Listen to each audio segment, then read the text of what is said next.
Lucas, it's Mom. The nurse says I don't have much time left. I wanted to call your father, but I was afraid he would hang up. I was afraid to hear the hatred in his voice. A wrenching cough followed. Then her voice softened, overflowing with love. My son, if one day you hear this. The setting opens in the suburbs of Columbus, Ohio, where lush green lawns are trimmed into perfect lines and cream-colored two-story houses stand quietly, proudly still. This is the sanctuary of the middle class, where peace is measured by the perfection of a family's outward image. In the sun-filled kitchen of the Carter family, Perry, 32 years old, is beginning her day with familiar devotion. She has a petite figure, a gentle face that cannot hide the quiet resignation of a woman whose entire life revolves around her husband and child. Perry is the kind of person whose presence is so soft it is easy to forget she is there, yet without her, this entire house would cease to function. She carefully packs lunch into the backpack of Lucas, her 8-year-old son, with eyes exactly like her mother's. Lucas clings to her like a shadow, and to Perry, the boy is her entire world. In complete contrast to his wife's meekness, Rachel Carter, 35, comes down the stairs with the bearing of a conqueror. An up-and-coming real estate developer, Rachel possesses the cold mind of a businessman and the ambition of a politician. To him, this family is part of his success portfolio: a gentle, obedient wife, a well-behaved child, and a spotless reputation. That morning, there is not the slightest sign of fracture. A light kiss on the cheek, a brief goodbye, and the luxury car rolls away. Everything is peaceful, too peaceful, a false calm before the storm strikes. The upheaval begins at 2 p.m. inside Rachel's glass-walled high-rise office. His secretary places a brown envelope on his desk. There is no sender's name, only the words private and urgent. Rachel frowns slightly, then uses a letter opener to slide it open with his usual composure. But when the contents slide out onto the mahogany surface, his world collapses in silence. They are photographs. Photos of Perry, his wife, walking into a rundown motel with an unfamiliar man. The angle is blurry, but clear enough to recognize her posture and the dress she wore just last week. Along with them are printed screenshots of text messages filled with intimate, vulgar language, words he cannot believe came from his gentle wife. Finally, like a fatal stab to the pride of a successful man, there is the motel receipt, $89.99 per night, with the booking name clearly printed, Perry Carter. What drains the color from Rachel's face is not only the betrayal, but the address of that motel. It is located right near the development land he is investing in. In Rachel's mind, a ruthless and deeply flawed logic instantly forms. She is not only cheating, she is doing it right under his nose, smearing disgrace all over his reputation and his work.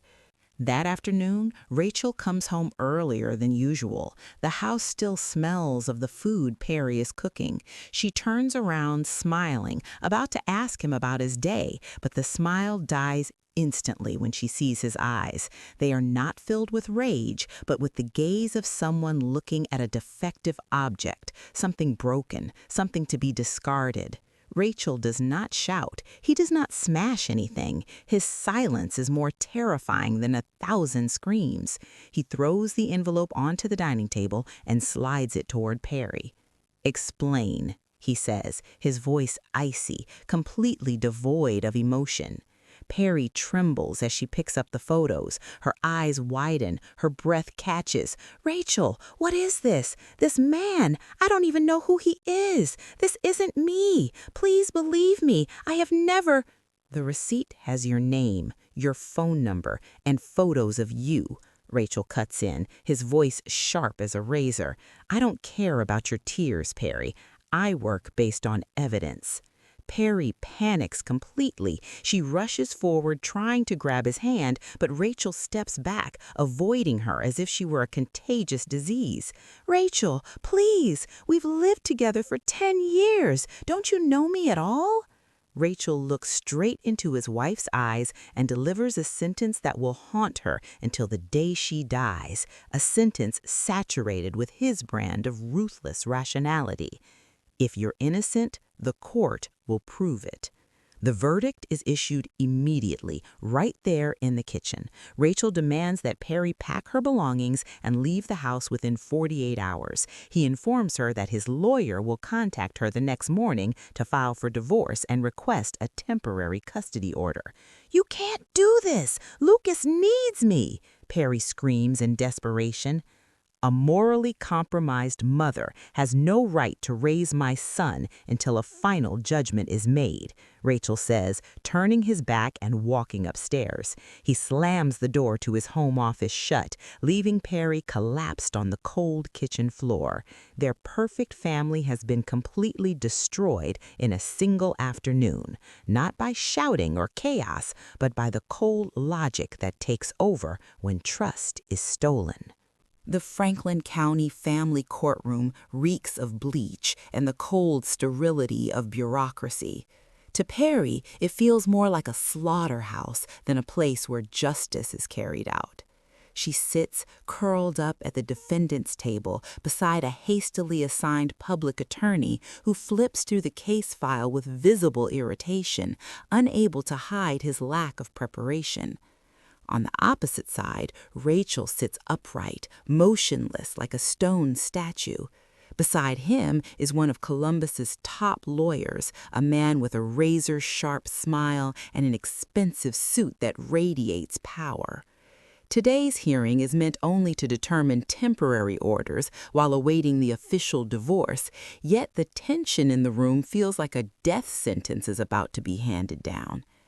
"Your Honor," Rachel's attorney rises, his voice booming as he confidently places a stack of documents on the judge's bench. "My client, Mr. Rachel Carter, is the sole financial provider and a model citizen. In contrast, Mrs. Perry Carter has gravely violated her marital vows and, more importantly, has demonstrated serious moral instability in her lifestyle, directly endangering the welfare of a minor child." Each fabricated piece of evidence is presented with ruthless efficiency. Blurred photos of Perry entering the motel, explicit text messages enlarged on the screen. Perry stares in disbelief, tears streaming from her face as she whispers desperately to her lawyer, "That's not me, I swear." But the attorney only shakes his head slightly, signaling for her to stay silent. He knows that with the meager funds Perry can afford, they have no resources to hire a digital forensic expert at this moment. Her words are rendered meaningless beneath the weight of black ink documents stamped in red. The judge, a middle-aged woman with thick glasses, scans the file. She frowns when she reaches the motel receipt. In her eyes, the evidence appears clear and logical. A wife with no stable career, showing signs of moral misconduct, while the husband works relentlessly. Based on the preliminary evidence presented, the judge strikes the gavel, the dry sound tearing straight through Perry's chest. The court finds that the mother's current environment raises unresolved concerns.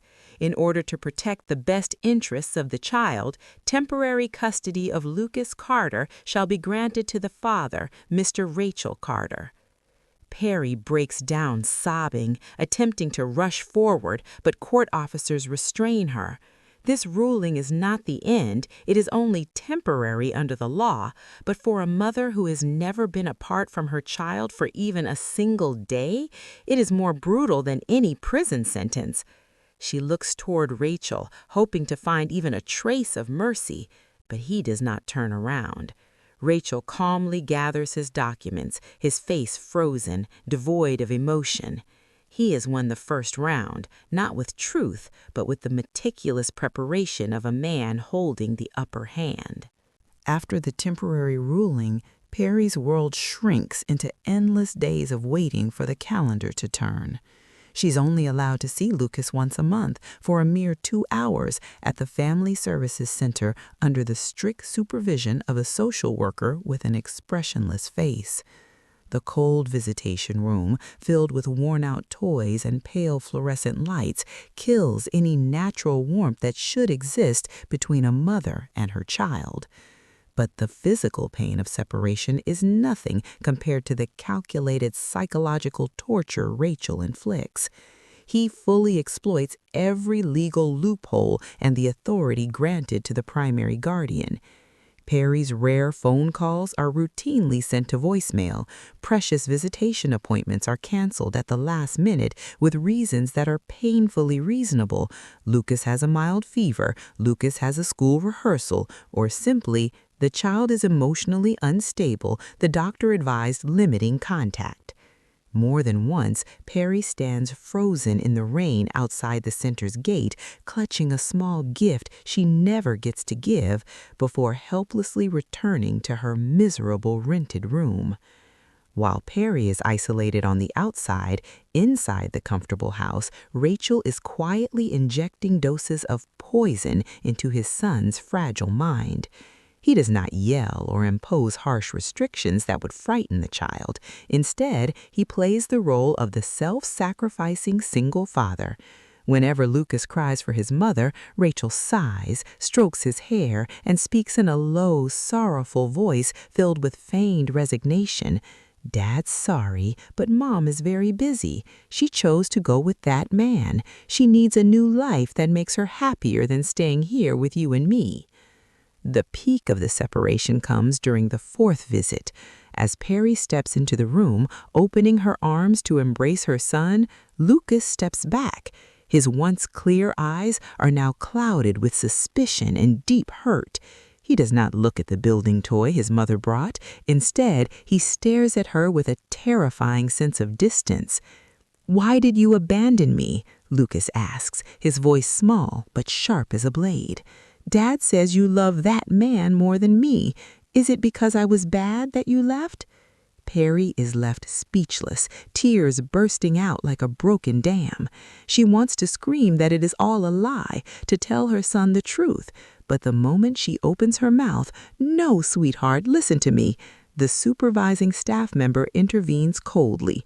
"Mrs. Carter, I remind you to follow the rules. You are not allowed to discuss the case or speak negatively about the legal guardian. Otherwise, the visit will be terminated immediately." Perry is forced to swallow her injustice, bitterly watching her son slip further from her grasp. The most sacred bond is being severed inch by inch, not by physical distance, but by cruel manipulation wrapped in the disguise of love, wielded by Rachel. If the courtroom took away her child, then malicious rumors stripped Perry of everything she had left, her dignity and her place to belong. In this tight-knit Columbus suburb, news of a wife having an affair during working hours spread faster than a wildfire. No one needed real proof. They only needed a scandalous story to dissect during afternoon tea.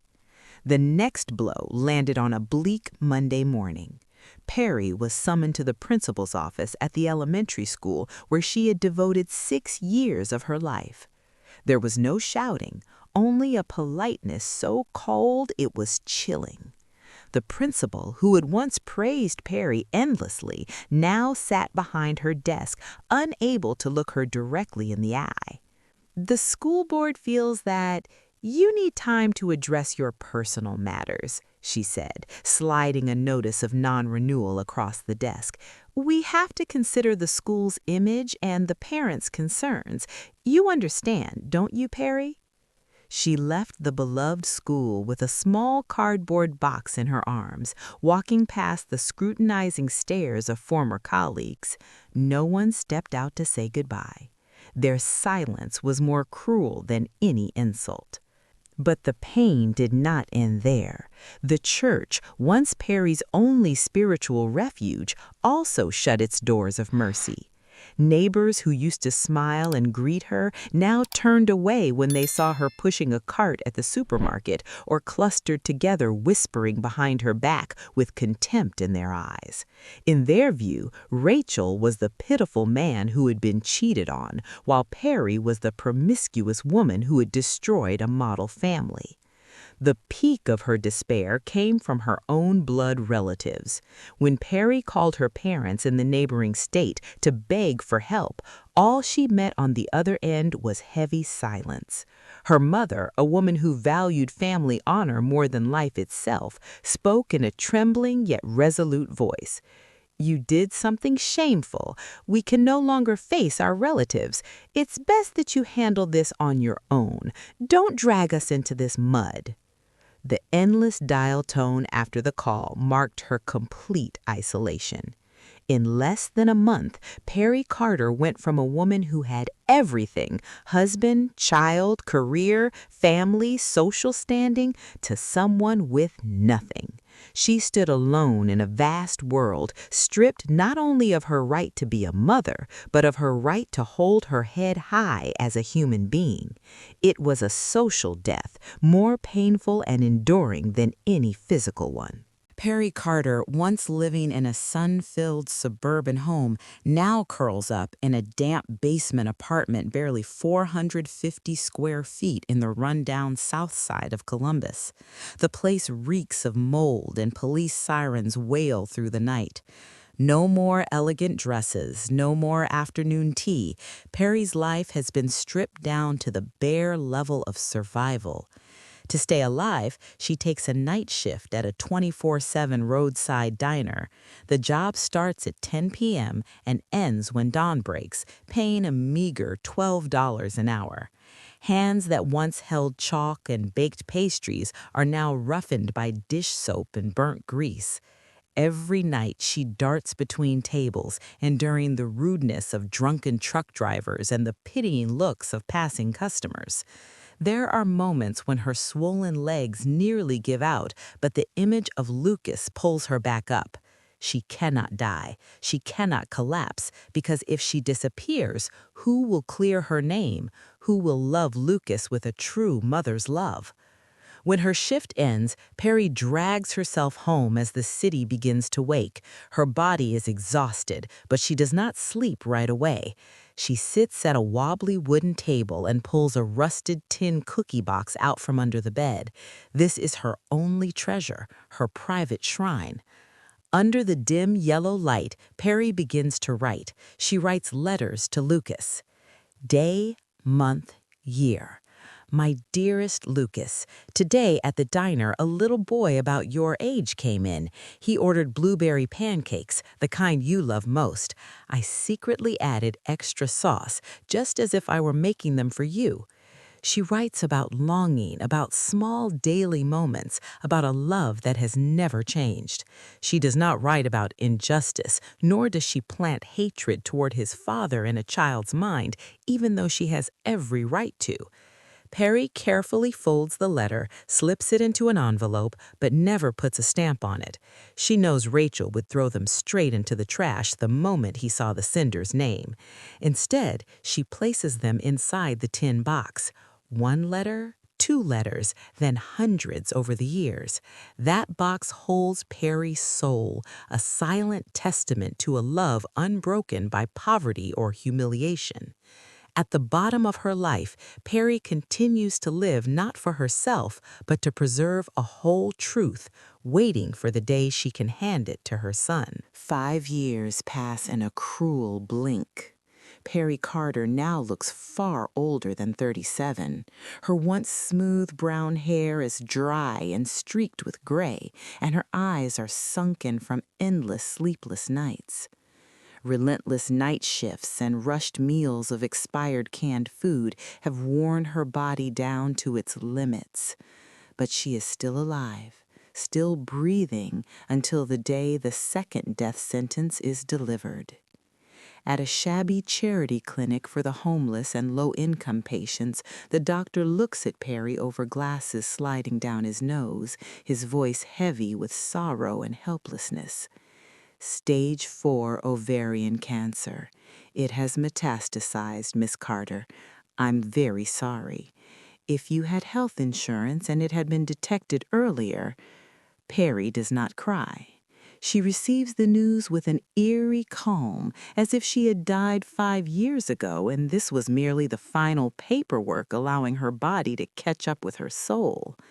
She refuses palliative hospitalization because she does not want to owe anyone anything more. She walks out of the clinic as cold rain begins to fall over Columbus.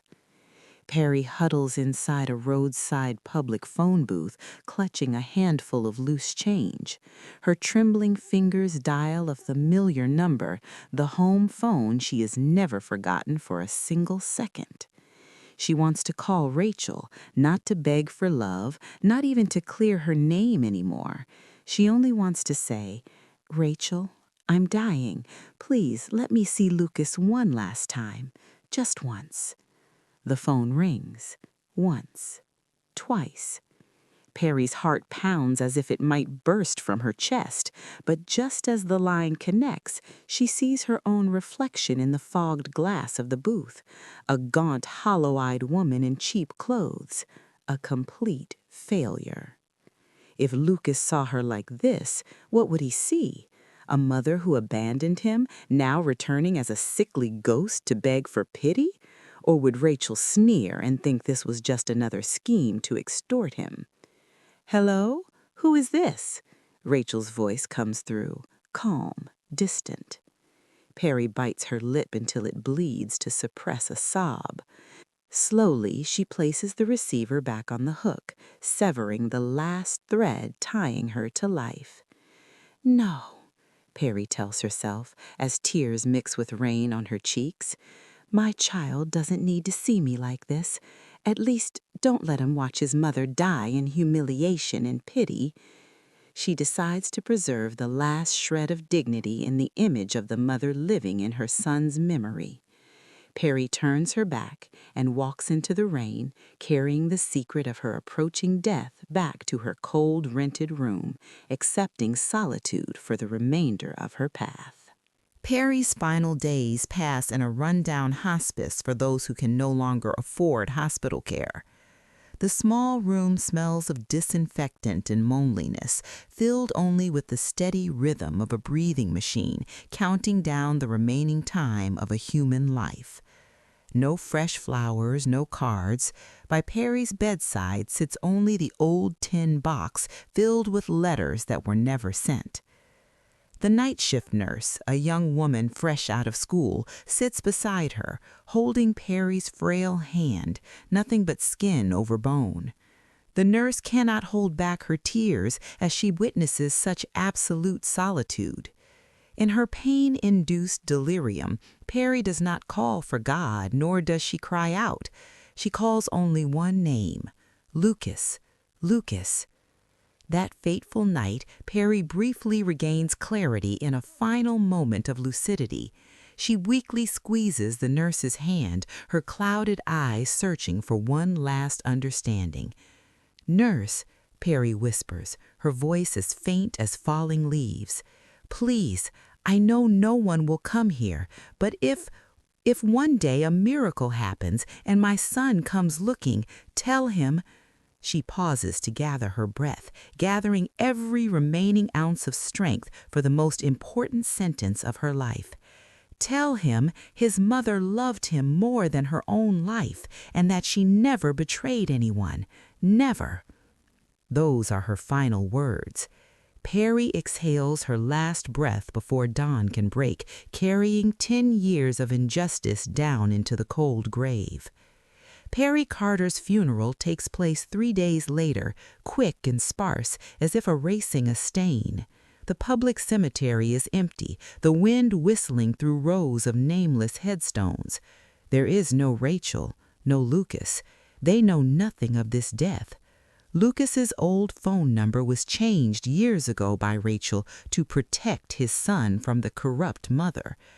While Perry is lowered into the cold earth, somewhere across the city, Rachel is likely raising a glass to celebrate a new project, and Lucas is bent over his books, still believing his mother is living happily with her lover in some distant place.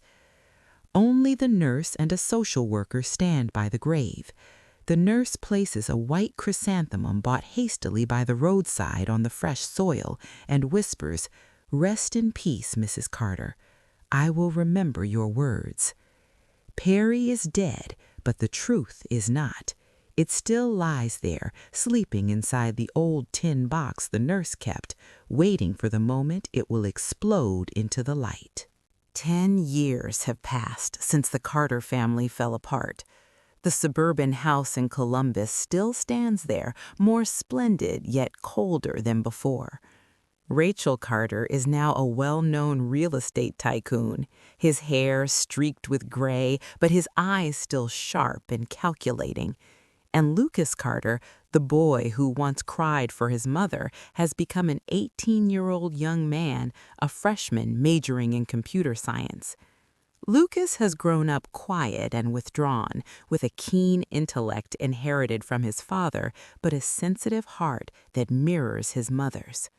One Sunday afternoon, while Rachel is away on a business trip, Lucas climbs up to the attic to look for an old suitcase for a school field trip. The attic is thick with dust, storing the family's forgotten belongings.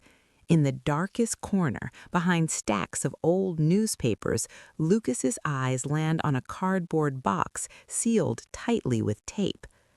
On top is a scribbled postal label, "Returned property, P. Carter, from St. Mary Hospice Center." Lucas freezes. His father has always said his mother is living happily in California with her lover, so why were her belongings sent back from a hospice center right here in Ohio? And why had his father hidden it away for the past 5 years? With trembling hands, Lucas cuts through the tape. Inside is nothing of value, just a few worn-out clothes and a rusted tin box. He opens the lid. Hundreds of yellowed envelopes spill out, every single one addressed to "My beloved Lucas." He opens one at random. "Lucas, today it's raining very hard. Mom remembers the time thunder scared you and you crawled right into my blanket. I still keep that blanket. It still smells like you." Lucas opens a second letter, then a third, then a 10th. Not a single letter mentioned another man. No bitterness, no resentment, only small love-filled details. The recipe for the chicken soup he loved, reminders to dress warmly, stories of exhausting night shifts taken only to earn money for a birthday gift she could never send him. Tears fell onto the pages, blurring the ink. A child's instinct and the logical mind of a future programmer tell Lucas that something is profoundly wrong. These words are not the voice of a traitor chasing desire. They are the voice of a mother stripped of her right to love, a woman aching in solitude. The image of the unfaithful mother his father had carefully built over 10 years begins to crack. Rachel wipes away his tears. His gaze changes from grief to suspicion, then to resolute.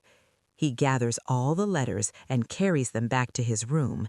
He needs answers, and he will use his own expertise to find them.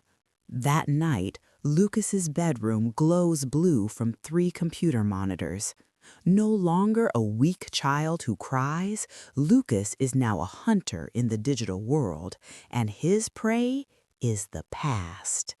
He starts by digitizing the old, blurry evidence photo at high resolution. With the knowledge of a top computer science student, Lucas feeds the image into digital forensic software. Lines of code race down the screen, peeling apart layers of data invisible to the naked eye. "Bingo," Lucas whispers, cold sweat forming on his forehead. The ELA results, error level analysis flare red across the screen. The pixels surrounding Perry's figure show compression levels completely different from the motel background. There is only one possible meaning. The photo is doctored. Lucas zooms in on the file's metadata. Although the forger tried to erase the traces, he left behind a basic mistake in the hex header. The original timestamp of Perry's image is 10 a.m., matching direct overhead sunlight, but the shadow of the motel building in the photo stretches long, like at 4 p.m. Physically, the image is impossible. But Lucas needs more than deduction. He needs hard proof. From the faint logo of a security camera company printed on the corner of the old receipt, SecureView Systems, Lucas traces into the company's cloud storage systems. The company went bankrupt 3 years ago, and its data now floats through deep web forums accessible only to insiders. After 3 hours of non-stop typing, his fingers stop. He finds a massive compressed file, backup_motel_Columbus_archive 2014. His heart pounds violently. He extracts it and filters by the exact date printed on that fateful receipt. Black and white CCTV footage appears on the screen. At exactly 2:30 p.m., the time the fake photo claims Perry entered the room, the motel hallway is completely empty. No Perry, no strange man, only a stray cat darts past the camera. He rewinds and plays the footage again and again. The truth is undeniable. His mother never set foot there. The photo was expertly composited, cutting her image, likely taken while she was grocery shopping, captured by a traffic camera or a hidden lens, and pasting it into the motel background. Lucas leans back in his chair, his entire body shaking. This is not a misunderstanding. This is a trap, a meticulously staged scheme designed to destroy an innocent woman. And the only person who benefited from his mother's disappearance. Lucas turns his head toward the framed photo of his father hanging prominently on the wall. His eyes darken. Respect collapses, replaced by a cold, rising fury. Lucas does not stop at proving the photo is fake. He needs to know who was behind it and why his father, a man as sharp as Rachel, fell for it so easily. He runs facial recognition software on the blurry man in the doctored image. After scanning the archived data of Carter Real Estate, a familiar name flashes on the screen, sending a chill down Lucas's spine. Gary Thorne. Gary was the co-founder, Rachel's right-hand man 10 years ago. Lucas vaguely remembers Uncle Gary coming over for dinner, always praising his mother's cooking. Lucas immediately accesses the company's public financial transaction records from that period. A brutal economic picture emerges, aligning day by day with his family's tragedy. 10 years ago, Rachel's company was on the verge of its IPO. The company's valuation depended entirely on Rachel's reputation. Gary Thorne, who was entangled in an embezzlement scandal and an affair with his secretary, facts Lucas uncovers through buried old news articles, needed a scapegoat to divert public attention and force Rachel to surrender control. He fabricated evidence against Perry and sent it to the company at the most sensitive moment. But the most horrifying truth does not lie in Gary's depravity, it lies in Rachel's reaction. Lucas recovers a deleted email from his father's private server, restored from an old hard drive backup. The email was sent by a private investigator Rachel secretly hired just 2 days after receiving the evidence of the affair. The report states clearly, the images show signs of manipulation. No motel stay records found under Mrs. Perry's name. High probability of fabrication by a competing party. Lucas goes numb. His father knew. Rachel knew. from the beginning that Perry was likely innocent, but under IPO pressure, Rachel made a cold economic calculation. If he defended his wife and publicly accused Gary of framing her, an internal scandal would explode, stock value would plummet, and the 10-year career he built would collapse. On the other hand, if he cut off Perry, the gentle wife with no power to fight back, he could play the role of the morally upright man betrayed by his spouse, win investor sympathy, and use the scandal to force Gary to sell back his shares at dirt-cheap price as atonement for disrupting the company. Rachel chose the second path. He chose his career. His silence in the courtroom years ago was not the pain of a betrayed husband, it was the calculation of a ruthless businessman. He sold out the woman who stood by him from nothing in exchange for the real estate empire he owns today. Lucas lets go of the keyboard, nausea rising in his throat. His mother did not die of illness. She died because of the ambition of the man she loved most. The heavy oak door of the study was shoved open. Rachel Carter was sitting back, savoring a glass of whiskey after a long day, when he startled and looked up. Standing before him was Lucas, but not the obedient son he knew, rather a younger embodiment of pure, contained fury. Lucas said nothing. He hurled a stack of printed documents, old emails and the private investigator's report, onto the desk, right beside the expensive crystal glass. Next came the rusted tin box containing his mother's letters. The clash of metal against wood rang out sharply, tearing through the luxurious silence of the room. "Explain," Lucas snarled, his eyes bloodshot. "Why did you receive a report saying my mother was innocent and still throw her out onto the street?" Rachel's face drained of color. He reached for the report, his hand beginning to tremble. The darkest secret he had buried for an entire decade had been dragged into the light. He tried to steady himself, stood up, and spoke in the practiced tone of an experienced father trying to calm a child. "Lucas, listen to your father. It was more complicated than you think. Gary had me cornered back then. The company was about to go public. If I'd made it public, we would have lost everything. I thought your mother would be fine. I planned to bring her back once things settled down." "Bring her back?" Lucas screamed, his voice breaking with pain. He flung the tin box into the air, sending hundreds of letters fluttering across the room like white funeral butterflies. "Do you have any idea how she lived? She washed dishes for money. She lived in basements. She had cancer and died alone without daring to call me because she was afraid of damaging your reputation." Rachel froze. The glass slipped from his hand and shattered on the floor. "Your mother? She's gone?" he murmured, his legs giving out beneath him. The arrogance of a powerful real estate tycoon collapsed completely.